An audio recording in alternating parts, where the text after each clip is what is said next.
এই যাত্রায় পটুয়াখালীর ওয়াইজ গার্ড বা পটুয়াখালী লঞ্চ গার্ড দেখতে পারতেছেন। একাধিক লঞ্চ, গলাচিপার লঞ্চ আছে, পটুয়াখালীর একাধিক লঞ্চ আছে।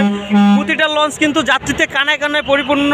এখনই টপ 7 সহকারে সম্পূর্ণই কিন্তু যাত্রীদের সম্পূর্ণ ভরা। আর অল্প কিছুক্ষণ পরে যে কী হবে সেটা আসলে বলার অপেক্ষা রাখতেছে না। এই যাত্রা 2024, দুঃখিত 2025। সকলে এই যাত্রা শুভ নিরাপদ হোক এই কামনা লঞ্চ বাংলাদেশ পরিবার।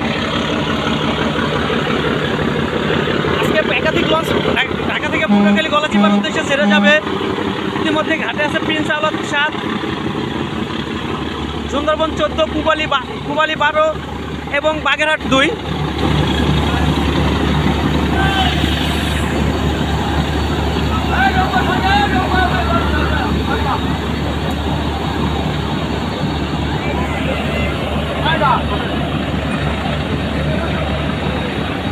এম খান 7 থেকে ভিডিওটি ধারণ করা হচ্ছে। এম খান 7 কিছুক্ষণ সময়ের জন্য ঘাট থেকে বের হয়ে গেছে। পরবর্তী সময় আবারও ঘাটে ঢুকবে। তার নির্দিষ্ট ঘাটের স্থানে প্লেসে যাচ্ছে আর কি এম খান 7।